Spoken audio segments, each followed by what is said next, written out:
Hello students, આજે આપણે ધોરણ 11 નો ચેપ્ટર નંબર 15 નો છેલ્લો લેક્ચર નંબર 13માં બે અગત્યની થિયરી, એક વાસંતીકરણ અથવા એને ઇંગ્લિશમાં વર્નલાઇઝેશન કહી શકો, અને બીજો મુદ્દો ભણવાનો છે આપણે બેઝ સુસુપ્તતા.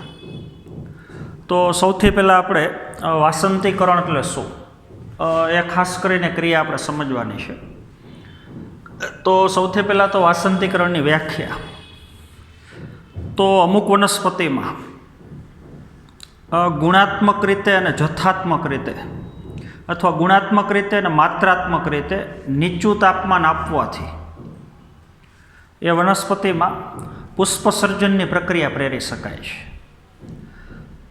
બીજી રીતથી કહેવું હોય તો વનસ્પતિના બીજને અમુક સમય માટે તમે જો 1 થી 10 અંશ સેલ્સિયસ તાપમાનની સારવાર આપો, 1 અંશ સેલ્સિયસથી 10 અંશ સેલ્સિયસ અંકુરણ પહેલાં જો આપણે બીજને આવા નીચા તાપમાને અમુક સમય માટે રાખ્યા હોય તો ચોક્કસ તાપમાન છે અને ચોક્કસ સમય માટે છે.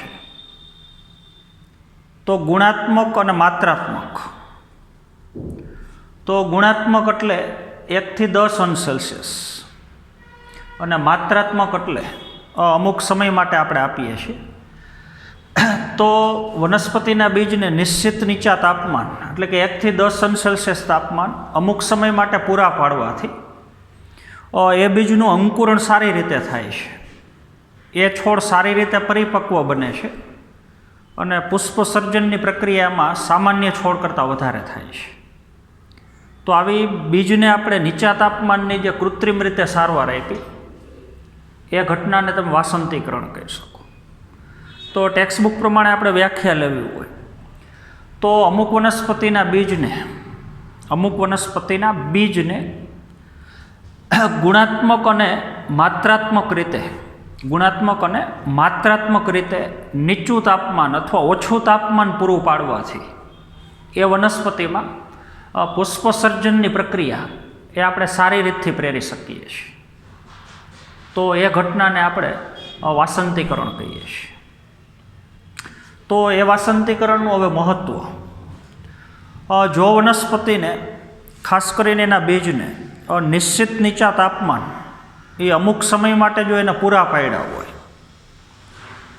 તો નીચું તાપમાન વનસ્પતિની અંદર જે પ્રાજનિક વિકાસની ક્રિયા છે, વનસ્પતિની અંદર પ્રજનન તંત્રનો વિકાસ થવા માટેની જે ક્રિયા છે એને વિલંબિત કરે છે. એટલે કે વનસ્પતિને પરિપક્વ થવા માટેનો પૂરો સમય આપે છે. તો જો વનસ્પતિના બીજને અથવા વનસ્પતિને નીચા તાપમાનની તમે સારવાર આપેલી હોય તો નીચા તાપમાનના લીધે વનસ્પતિને પરિપક્વ થવા માટેનો સમયગાળો પૂરેપૂરો મળે છે. એને જે પ્રાજનિક વિકાસની ક્રિયા છે એને નીચું તાપમાન વિલંબિત કરે છે. તો એટલા માટે જ સર્જાતા પુષ્પની સંખ્યા એ વધારે હોય છે. તો વૈજ્ઞાનિકોનું એક અનુમાન છે કે જો વનસ્પતિને નીચું તાપમાન અમુક સમય માટે પૂરું પાડ્યું હોય તો એ વનસ્પતિની અંદર વાસંતીકરણ એટલે બીજને વસંત ઋતુની સારવાર આપવાની ક્રિયા, નીચા તાપમાનની સારવાર આપવાની ક્રિયા. તો વર્નિલિન નામનો અંતઃસ્ત્રાવ એ નીચા તાપમાનના લીધે વનસ્પતિમાં ઉત્પન્ન થાય છે અને જે પુષ્પનું વનસ્પતિમાં સર્જન પ્રેરે છે. પણ આ કાલ્પનિક અંતઃસ્ત્રાવ છે. હજી સુધી વૈજ્ઞાનિકો આ અંતઃસ્ત્રાવનું અલગીકરણ નથી કરી શક્યા, એને સમજી શક્યા નથી. પણ વૈજ્ઞાનિકોનું અનુમાન છે કે નીચા તાપમાનની સારવાર આપવાથી અંતઃસ્ત્રાવ ઉત્પન્ન થાય છે, જે અંતઃસ્ત્રાવ વનસ્પતિમાં પુષ્પસર્જનની પ્રક્રિયાને ઉત્તેજે છે. તો ટેક્સ્ટબુકમાં આપેલ નથી પણ તમારે યાદ રાખવાનું છે કે વનસ્પતિને વાસંતીકરણની સારવાર આપવાથી વનસ્પતિમાં કયો અંતઃસ્ત્રાવ ઉત્પન્ન થાય છે, તો વર્નિલિન. એના ઉપરથી જ નામ છે વર્નલાઇઝેશનની ક્રિયા. તો એનું મહત્ત્વ છે. તો હવે ઉદાહરણ તરીકે અમુક 1 વર્ષાયુ વનસ્પતિ, તો જે વનસ્પતિ પોતાનું જીવનચક્ર એક જ વર્ષમાં પૂરું કરી લેતી હોય તો એ વનસ્પતિને આપણે એક વર્ષાયુ વનસ્પતિ કહીએ છીએ. તો દાખલા તરીકે ઘઉં છે, જવ છે, રાઈ છે, તો આ બધી વનસ્પતિ એક વર્ષાયુ વનસ્પતિ છે અને એની અંદર વાસંતીકરણની ક્રિયા આપણે સમજવાની છે. તો સૌથી પહેલાં તો ઘઉં, જવ અને રાઈ આ ત્રણ વનસ્પતિમાં બે પ્રકારની જાત હોય છે. એક જ વર્ષમાં આપણે અલગ અલગ સમયગાળામાં આ બંને જાતોનું વાવેતર કરી શકીએ. તો એક જાત શિયાળાની છે ને એક જાત વસંતની છે. તો દાખલા તરીકે ઘઉંની એક જાત વસંત ઋતુની જાત છે અને ઘઉંની એક જાત એ શિયાળાની જાત છે. એ જો બરાબર સમજવાનું છે. તો હવે ઘઉંની જે જાત વસંત જાત છે, તો એ ઘઉંના બીજનું વાવેતર વસંત ઋતુમાં કરવામાં આવે છે. જે વસંત ઋતુની જાત છે એનું વાવેતર વસંત ઋતુમાં કરવામાં આવે છે. તો વસંત ઋતુની શરૂઆતમાં એનું આપણે વાવેતર કર્યું અને ઋતુના અંતે એ છોડમાં પુષ્પ આવી જાય, ફળનું સર્જન થઈ જાય અને પછી છોડ સુકાઈ જાય. તો આવું જીવનચક્ર એ ઘઉંની વસંત જાતનું છે. તો હજી એક વખત વસંત જાતનું વાવેતર વસંત ઋતુમાં કરવામાં આવે અને ઋતુના અંતે પુષ્પ અને ફળનું એમાં સર્જન થાય એટલે એની આપણે અહીંયા કાપણી કરીએ છીએ અને પછી એ છોડનો નાશ થઈ જાય. જોજો હવે આ જ ઘઉંની જે શિયાળાની જાત છે દાખલા તરીકે, તો એ શિયાળાની જાત જે છે એના બીજનું જો તમે વસંત ઋતુમાં વાવેતર કરો તો એ જાતની અંદર પુષ્પ સર્જન ન થાય અને ફળનું સર્જન ન થાય. તો એનું કારણ છે કે જે શિયાળાની જાતના બીજ છે અથવા જે શિયાળાની જાત છે એને નિશ્ચિત સમય માટે નીચું તાપમાન મળવું જ જોઈએ. જો એને નીચું તાપમાન ન મળે કુદરતી રીતે, તો જો શિયાળાની જાતનું તમે વસંત ઋતુની અંદર વાવેતર કરો તો એમાં પુષ્પ સર્જન ન થાય ને ફળ સર્જન ન થાય. જોજો પણ તમે પ્રયોગ કરી શકો. જે શિયાળાની જાત છે, જોજો બરોબર સમજો, એનું જો તમારે વસંત ઋતુમાં વાવેતર કરવું હોય તો શિયાળાની જાતના જે બીજ છે એને તમે એક વખત નીચા તાપમાનની 1 થી 10° તાપમાનની અમુક સમય માટે સારવાર આપી દો અને પછી જો એનું તમે વસંત ઋતુની અંદર વાવેતર કરો આ શિયાળાની જાતનું વાસંતીકરણની સારવાર આપ્યા પછી, તો એમાં પુષ્પ સર્જન થાય ને ફળ સર્જન થાય. તો આ ક્રિયા બતાવે છે કે જે શિયાળાની જાત છે એને 100% એક વખત નીચું તાપમાન મળવું જરૂરી છે. તો જ એ વનસ્પતિની અંદર પુષ્પ સર્જનની ક્રિયા થાય છે. તો હવે શિયાળાની જાતના આપણે લક્ષણો લઈએ. તો વસંત જાત હોય તો વાવેતર વસંત ઋતુમાં થાય અને ઋતુના અંતે જ પુષ્પ સર્જન થઈ જાય અને ફળનું સર્જન થઈ જાય. પણ જો શિયાળાની જાત હોય તેનું વાવેતર શરદ ઋતુમાં થાય. શરદ ઋતુ એટલે શિયાળાની ઋતુ શરૂ થવામાં હોય એની પહેલાંનો થોડો સમયગાળો. તો શિયાળાની જાતનું વાવેતર શરદ ઋતુમાં વાવેતર થાય. શરદ ઋતુમાં વાવેતર કરો એટલે ત્યાં શિયાળો શરૂ થઈ જાય. તો નવી કૂપળો રૂપે એ શિયાળો પસાર કરે એટલે શિયાળાની અંદર જે છોડ હોય એ એકદમ તરુણ છોડ હોય. આ તમે સમજી ગયા હશો. તો શિયાળાની જાતનું વાવેતર શરદ ઋતુમાં થાય અને નવી કૂપળો રૂપે એટલે જે નવા પર્ણની વિકાસ પામ્યા હોય એવો નાના છોડ રૂપે શિયાળો પસાર કરે અને પછી શિયાળો પૂરો થાય તો વસંત ઋતુમાં એ પુષ્પ સર્જન કરે અને ફળનું સર્જન કરે. વસંત ઋતુની અંદર એ પરિપક્વ બની જાય. તો વસંત ઋતુમાં પુષ્પ સર્જન ને ફળ સર્જન કરે. આ ઋતુના અંતે પુષ્પ અને ફળનું સર્જન કરે. જોજો હવે વસંત ઋતુ પૂરી થાય અને ઉનાળો શરૂ થાય એટલે મધ્ય ગ્રીષ્મ એટલે ઉનાળાનો મધ્ય ભાગ ત્યાં છોડ સુકાઈ જાય પછી આપણે એની લણણી અથવા એની કાપણી કરીએ છીએ. તો એનું જીવનચક્ર એ પ્રકારનું છે. તો હવે શિયાળાની જાતને જો તમે વાસંતીકરણની સારવાર ન આપી હોય અને એની વાવેતર તમે શરદ ઋતુમાં કરો તો તેમાં ફળ અને પુષ્પનું સર્જન થાય જ, કારણ કે વચ્ચે એને નવી કૂપડો રૂપે શિયાળો પસાર કરે છે, તો નીચું તાપમાન એને મળવાનું જ છે. પણ આ શિયાળાની જાતને જો તમે વસંત જાતની જેમ વસંત ઋતુમાં વાવો તો એમાં પુષ્પ સર્જનય ન થાય ને ફળનું સર્જનય ન થાય, કારણ કે તો એને નીચું તાપમાન નહીં મળે. તો આ બતાવે છે કે જે શિયાળાની જાત છે એને નિશ્ચિત નીચું તાપમાન અમુક સમય માટે મળવું જોઈએ. તો વાસંતીકરણની સારવાર એવા બીજને આપવી જોઈએ, બીજો બરાબર સમજજો, કે જે બીજ માટે નીચા તાપમાનની જરૂર હોય, અથવા એ બીજ વાવ્યા પછી જે વનસ્પતિ ઉગે છે એને ચોક્કસ સમય માટે નીચું તાપમાન મળવું જ જોઈએ.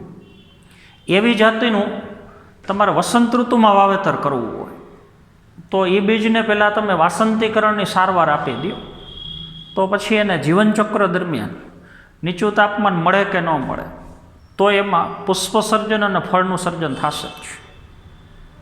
તો આ MCQ માટે બેનો ક્રમ આખો તમારે યાદ રાખવાનો છે. તો આ વાત થઈ એક વર્ષાયુ વનસ્પતિની. એવી જ રીતથી કેટલીક દ્વિવર્ષાયુ વનસ્પતિ એમાંય આપણે વાસંતીકરણની સારવાર આપીએ છીએ, એમાંય વાસંતીકરણની અસર થાય છે. તો એની અંદર સક્કરિયું વનસ્પતિ છે, અથવા એને સ્વીટ પોટેટોય કહી શકો, બીજું કોબીજ છે, ગાજર છે. તો આ બધી વનસ્પતિ એક સ્ત્રીકેસરી છે, એટલે કે એના પુષ્પની અંદર સ્ત્રીકેસર ચક્રમાં ફક્ત એક જ સ્ત્રીકેસર હોય, ફેબેસી કુળની જેમ. તો બધી એક સ્ત્રીકેસરી છે, પણ દ્વિવર્ષાયુ વનસ્પતિ છે, એટલે જીવનચક્ર 2 વર્ષમાં પૂરું કરે છે, સક્કરિયા, કોબીજ અને ગાજર. તો એમાં વાસંતીકરણની અસર જોવા મળે છે. તો આ વનસ્પતિની અંદર દ્વિવર્ષાયુ વનસ્પતિ છે. તો આ બધી વનસ્પતિ પ્રથમ વર્ષે જ્યારે આપણે વાવેતર કર્યું હોય એ પ્રથમ વર્ષે વૃદ્ધિ વિકાસ પામે, લિંગી પ્રજનન કરવા માટેની પૂર્વ તૈયારી પ્રથમ વર્ષે કરે. એટલે પ્રથમ વર્ષે પુષ્પ ધારણ ન કરે, પણ પુષ્પ ધારણ કરવા માટે જે વૃદ્ધિ વિકાસ કરવાનો છે એ બધી તૈયારી પ્રથમ વર્ષે કરે, અને બીજા વર્ષે પુષ્પનું સર્જન કરે ને ફળનું સર્જન કરે, અને પછી છોડ પરિપક્વ થઈ અને છોડનું આયુષ્ય પૂરું થઈ જાય, એનો નાશ થઈ જાય. તો આ વનસ્પતિમાં પણ આપણે વાસંતીકરણની ક્રિયા પ્રેરી શકીએ. તો દ્વિવર્ષાયુ વનસ્પતિમાં નીચું તાપમાન એટલે કે વાસંતીકરણની સારવાર અને ભેગું પ્રકાશ અવધિ, આ 2 ઘટકો ભેગા મળી અને મોટા પ્રમાણમાં પુષ્પનું સર્જન પ્રેરે છે. તો વાસંતીકરણ એટલે શું, વર્નલાઇઝેશન, એ તમે બરાબર સમજી ગયા હશો. તો હવે આપણો બીજો મુદ્દો છે બીજ સુસુપ્તતા. તો એ આપણે ખાસ સમજવાનું છે. તો આપણને ખબર છે વનસ્પતિમાં બીજાંકુરણ માટે બીજને જમીનમાં વાવો તેનું અંકુરણ થવા માટે 2 પ્રકારના પરિબળોની જરૂર છે. એક બાહ્ય પરિબળો અને બીજું આંતરિક પરિબળો, અથવા ને તમે અંતઃ પરિબળો કહી શકો. તો બીજાંકુરણ થવા માટેના બાહ્ય પરિબળો તો એ તો તમને ખબર છે, પાણી આવે, ઓક્સિજન આવે, યોગ્ય તાપમાન આવે. તો આ બધા પરિબળો જો બીજને મળે તો બીજનું અંકુરણ થાય. હવે ખાલી બાહ્ય પરિબળો મળે બીજને, પણ આંતરિક પરિસ્થિતિ, બીજની પોતાની પરિસ્થિતિ એ યોગ્ય ન હોય તો એ બીજનું અંકુરણ ન થાય. તો 2 પરિસ્થિતિ અનુકૂળ હોવી જોઈએ. બાહ્ય પરિબળો અનુકૂળ હોવા જોઈએ અને આંતરિક પરિબળો અનુકૂળ હોવા જોઈએ. જોજો, તો હવે બીજની સુસુપ્ત અવસ્થા એટલે શું, તો એ ખાસ આપણે સમજવાનું છે. એકદમ સહેલો ટોપિક છે. XYZ કોઈ પણ વનસ્પતિનું બીજ છે, દાખલા તરીકે જોજો, આ બીજને 3 પરિબળો પૂરેપૂરા મળે છે. પાણી મળે છે, O2 મળે છે અને તાપમાન મળે છે. તો બીજ માટે બાહ્ય પરિબળો એ પૂરેપૂરા અનુકૂળ છે. તો જો કોઈ બીજને તમે બાહ્ય પરિબળો, પર્યાવરણના પરિબળો, બીજની બહારની બાજુના પરિબળો એ પૂરેપૂરા આપો અને છતાંય જો બીજનું અંકુરણ ન થતું હોય તો સમજવાનું જે આંતરિક પરિબળો છે એ પ્રતિકૂળ હોય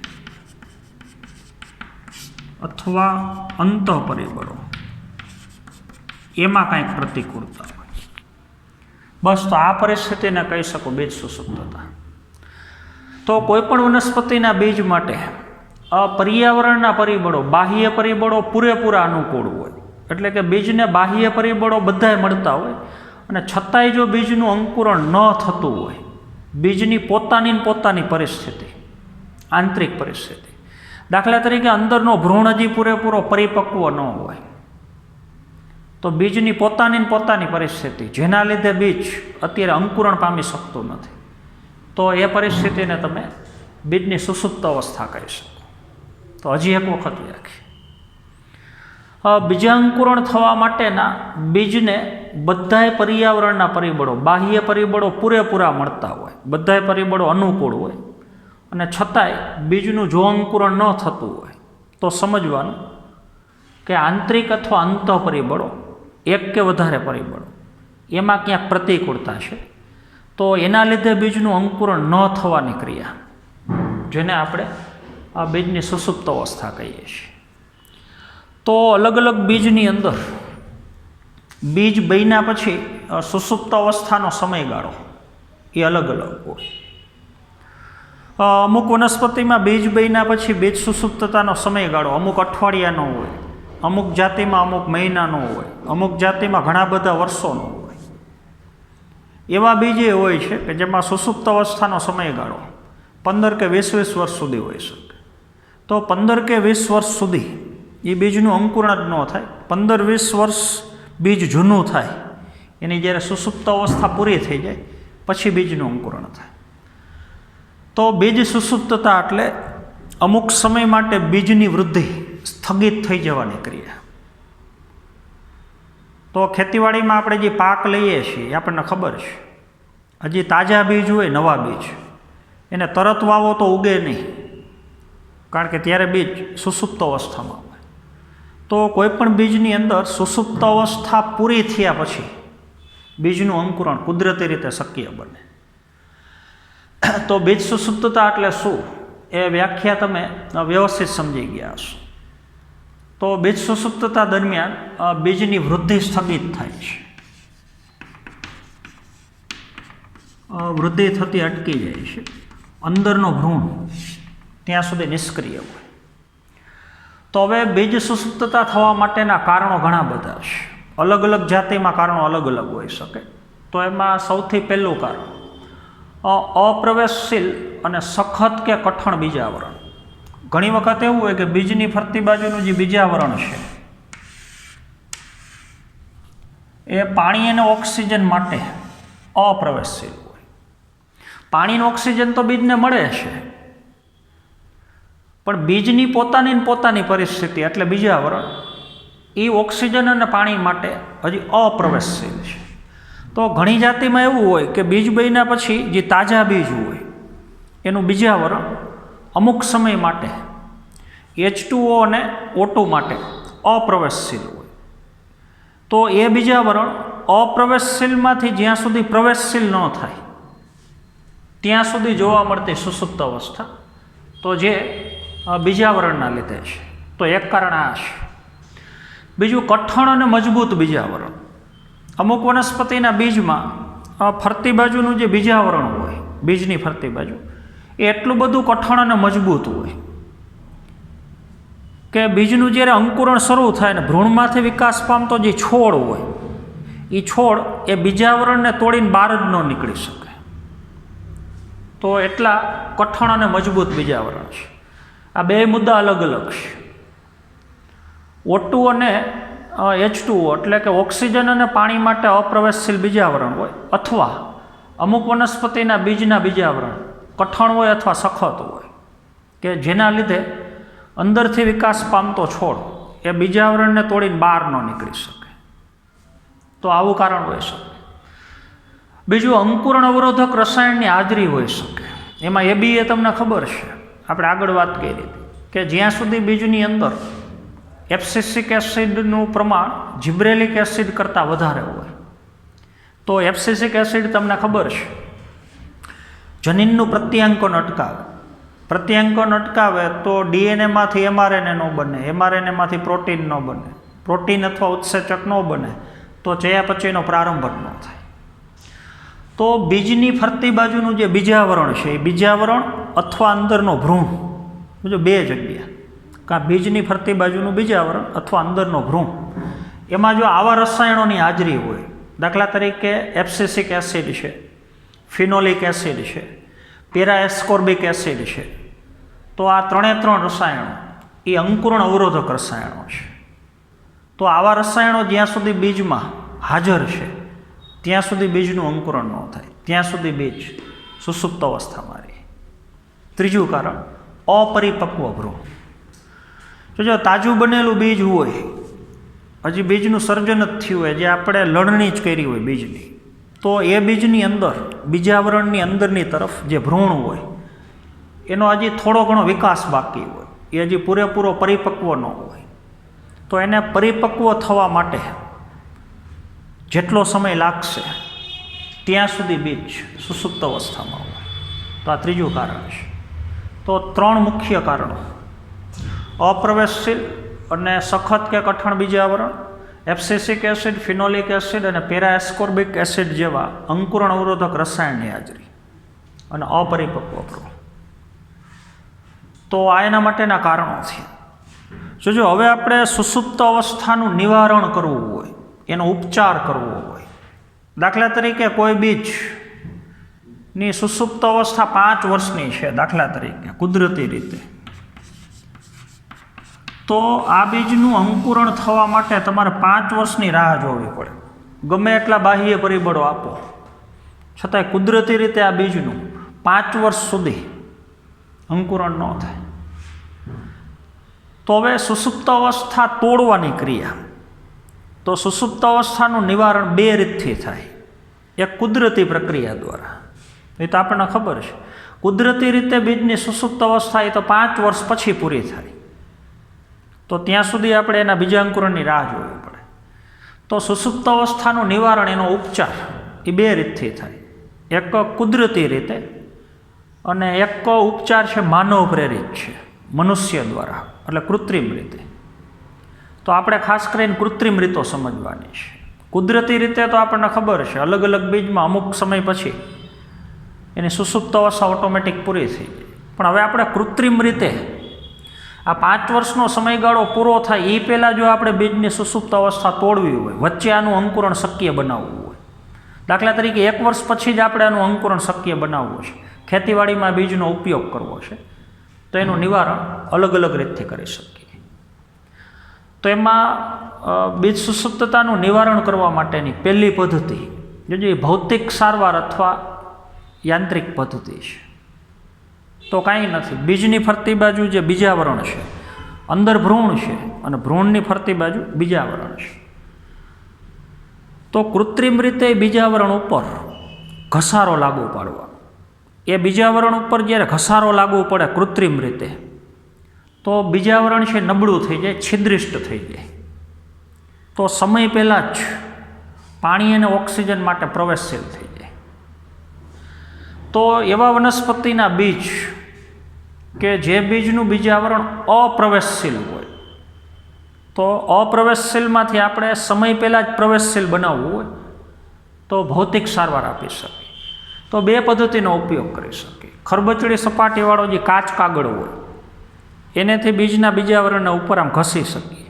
કાચ કાગળની મદદથી બીજના બીજાવરણને ઘસો એટલે બીજાવરણ છિદ્રિષ્ટ થઈ જાય, ઓક્સિજન અને પાણી માટે વહેલું પ્રવેશશીલ થઈ જાય. કુદરતી રીતે પ્રવેશશીલ થતાં 5 વર્ષ લાગે દાખલા તરીકે, પણ આવી સારવાર આપી હોય તો સમય પહેલાં જ પ્રવેશશીલ થઈ જાય. બીજું હલાવવાની ક્રિયા, તો એ રેતીની સારવાર છે. એટલે એક પોટ લેવાનું, દાખલા તરીકે તમે એક બીકર લીધું છે, તો એ બીકરની અંદર રેતીના જાડા કાંકરા મૂકવાના, અને વચ્ચે આપણું બીજ છે. પછી આ બીકરને હલાવવાનું. જો બીકરને હલાવશો એટલે આ રેતીના જે કાંકરા છે કણો એ હલશે, તો આ રેતીના કણોનો ઘસારો આ બીજના બીજાવરણ ઉપર લાગવું પડે, તો એના લીધે પણ બીજાવરણ છિદ્રિષ્ટ બને, અપ્રવેશશીલમાંથી પ્રવેશશીલ બને. તો પહેલી પદ્ધતિ યાંત્રિક અથવા ભૌતિક સારવાર છે. તો એમાં બે રીત છે, કાચ કાગળનો ઉપયોગ કરી શકીને હલાવવાની ક્રિયા. ત્યાર પછીની ક્રિયાવિધિ સૂક્ષ્મજીવોની ક્રિયાવિધિ, ખાસ કરીને બેક્ટેરિયા અને ફૂગ. કોઈ પણ બીજને બેક્ટેરિયા અને ફૂગનો જ્યારે ચેપ લાગવો પડે, જો બરાબર સમજ, આ બીજ છે અને એની ફરતી બાજુનું આ બીજાવરણ, તો આની ઉપર બેક્ટેરિયા અને ફૂગનો જ્યારે ચેપ લાગવો પડે તો સૂક્ષ્મજીવોની ક્રિયાવિધિ દ્વારા, એના વિઘટનની ક્રિયાવિધિ દ્વારા, આપણને ખબર છે બેક્ટેરિયા અને ફૂગ એ વિઘટકો છે, તો બીજની ફરતી બાજુનું જે કઠણ અને મજબૂત બીજાવરણ છે એને આ સૂક્ષ્મજીવો બેક્ટેરિયા અને ફૂગ એનું સહેજ વિઘટન કરી અને સમય પહેલાં જ એને નબળું કરી નાખે. તો સમય પહેલાં જ બીજાવરણ નબળું થઈ જાય, ઓક્સિજન અને પાણી માટે પ્રવેશશીલ થઈ જાય. તો એક સૂક્ષ્મજીવોની ક્રિયાવિધિ. બીજું, પ્રાણીના પાચન માર્ગમાં પસાર કરીને, જો પ્રાણીના પાચન માર્ગમાં પસાર કરે, જો કોઈ પ્રાણી, દાખલા તરીકે XYZ આ કોઈ પણ એક પ્રાણી છે અને આ પ્રાણીનો પાચન માર્ગ, એટલે જો કોઈ પ્રાણી છે એ બીજનો ખોરાક તરીકે ઉપયોગ કરે, જો બરોબર સમજો, તો એ બીજ પ્રાણીના પાચન માર્ગમાંથી જ્યારે પસાર થતું હોય તો પાચન માર્ગમાં સ્ત્રાવ પામતા ઉત્સેચકો, એ ઉત્સેચકો આ બીજની ફરતી બાજુનું જે બીજાવરણ છે એ બીજાવરણનું થોડું ઘણું વિઘટન કરીને નબળું કરી નાખે. તો પ્રાણીના પાચન માર્ગમાંથી જ્યારે બીજ પસાર થાય તો પાચન માર્ગમાં સ્ત્રાવ પામતા ઉત્સેચકોની મદદથી બીજની ફરતી બાજુનું બીજાવરણ એ નબળું બને છે. તો જ્યારે પ્રાણી મળત્યાગની ક્રિયા કરે અને મળની અંદર જે બીજ હાજર હોય તો એ બીજનું બીજાવરણ ઉત્સેચકોની ક્રિયા દ્વારા નબળું થઈ ગયું હોય, તો એક આપણે એનો ઉપયોગ કરી શકીએ. ત્યાર પછી શીતન પરિસ્થિતિ, સ્તરીકરણ. શીતન પરિસ્થિતિ ત્યાં અગત્યનો શબ્દ તમારે લખવાનો છે, સ્તરીકરણ. તો અમુક જાતિના બીજ એવા છે કે એને સાવ નીચા તાપમાનમાં અમુક સમય માટે રાખો તો સમય પહેલાં જે બીજની અંદર સુસુપ્ત અવસ્થા પૂરી થઈ ગઈ તો એકદમ નીચા તાપમાનની સારવાર આપવાની ક્રિયા, તો એને તમે શીતન પરિસ્થિતિ કહી શકો, સ્તરીકરણ. તો એના દ્વારા પણ બીજની સુસુપ્ત અવસ્થા તોડી શકો. પછી ભૌતિક સારવારની જેમ બીજી સારવાર છે રાસાયણની સારવાર. તો બીજને કૃત્રિમ રીતે રસાયણની સારવાર આપવાની ક્રિયા. દાખલા તરીકે બીજને જિબ્રેલિક એસિડના દ્રાવણમાં મૂકી દો અમુક સમય માટે, જો બરોબર સમજ, તો બીજ કૃત્રિમ રીતે જિબ્રેલિક એસિડનું શોષણ કરે. તો કૃત્રિમ રીતે બીજની અંદર એબ્સિસિક એસિડ કરતાં જિબ્રેલિક એસિડનું પ્રમાણ વધી ગયું સમય પહેલાં જ. કુદરતી રીતે ધીમે ધીમે ABA ઘટે ને ધીમે ધીમે જિબ્રેલિક એસિડનું પ્રમાણ વધે, પણ તમે કૃત્રિમ રીતે જો બીજને જિબ્રેલિક એસિડના દ્રાવણમાં મૂકેલા હોય તો સમય પહેલાં જ ABA કરતાં જિબ્રેલિક એસિડનું પ્રમાણ વધી જાય. તો આપણને ખબર છે ABA કરતાં જિબ્રેલિક એસિડની અસર વિરુદ્ધ હોય, એ જનીનનું પ્રત્યાંકન પ્રેરે, ઉત્સેચકોનું નિર્માણ કરાવડાવે, તો સમય પહેલાં જ બીજનું આપણે અંકુરણ પ્રેરી શકીએ. રાસાયણિક સારવારમાં બીજું છે નાઇટ્રેટની સારવાર આપી શકો, H2SO4ની સારવાર આપી શકો. તો આવા જે રસાયણો છે એ અંકુરણ અવરોધક જે રસાયણો છે ABA, એની અસરને દાખલા તરીકે જિબ્રેલિક એસિડ નાબૂદ કરે છે. પછી નાઇટ્રિક એસિડ છે, H2SO4, સલ્ફ્યુરિક એસિડ છે. તો જે બીજના બીજાવરણ એકદમ કઠણ હોય એવા બીજને અમુક સમય માટે તમે નાઇટ્રિક એસિડ અને સલ્ફ્યુરિક એસિડ એના દ્રાવણમાં મૂકી દો તો એસિડની અસરથી બીજાવરણ સમય પહેલાં જ અપ્રવેશશીલમાંથી પ્રવેશશીલ થઈ જાય. એવી જ રીતથી છેલ્લી પદ્ધતિ, પર્યાવરણીય પરિસ્થિતિમાં ફેરફાર લાવીને પણ બીજની સુસુપ્ત અવસ્થા છે આપણે તોડી શકીએ. તો બે પ્રકારના પર્યાવરણીય પરિબળો, એક તાપમાન. તો જો હવે તાપમાનની સારવાર આપવાની ક્રિયા બીજને, તો બીજને વારાફરતી પહેલાં નીચું તાપમાન આપવાનું, પછી ઊંચું તાપમાન. તો ઓલ્ટરનેટ બીજને નીચું તાપમાન ઊંચું તાપમાન, નીચું તાપમાન ઊંચું તાપમાન, એવી રીતથી તાપમાનની સારવાર આપવાની ક્રિયા. તો એના લીધે સમય પહેલાં જ બીજની સુસુપ્ત અવસ્થા દૂર થઈ જાય. તો પર્યાવરણીય પરિસ્થિતિમાં ફેરફાર લેવા આપણે તાપમાનમાં વધઘટ કરી અને સુસુપ્ત અવસ્થા તોડવાની ક્રિયા. એવી જ રીતથી અમુક જાતિના બીજને તમે લાલ પ્રકાશની સારવારે આપી શકો. જો અમુક વનસ્પતિના બીજ એવા હોય કે એ બીજ ઉપર અથવા એ બીજને અમુક સમય માટે તમે લાલ રંગના પ્રકાશમાં મૂકી દો તો એ બીજનું અંકુરણ શક્ય બને. તો એને ફોટોબ્લાસ્ટિક બીજ કહી શકો.